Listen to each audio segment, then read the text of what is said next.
আসসালামু আলাইকুম। রমজান মাসটা খুব দ্রুত চলে যায়। দেখতে দেখতে আজকে 18 রোজা শেষ হয়ে গেল। আজকে আমার নেইবারদেরকে নিয়ে আমরা সবাই মিলে একসাথে ইফতার করছি।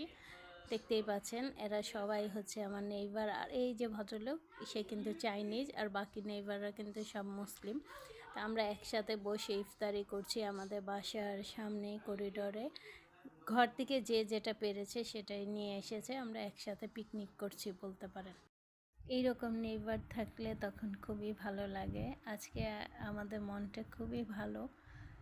আসলে আমার এই দুঃসময় কিন্তু এরা সব সময় আমার পাশে ছিল, আমাকে এসে সাহস দিয়েছে।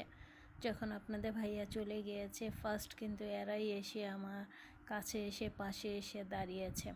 আমি রান্না করেছিলাম খিচুড়ি, ঝটপট করে খিচুড়ি, মাটন দিয়ে খিচুড়ি রান্না করেছিলাম, আর শরবত বানিয়েছিলাম, খেজুর ফল এগুলো নিয়েছিলাম, যার যেটা ছিল সেগুলো নিয়ে এসে আমরা একসাথে খাওয়া দাওয়া করেছি।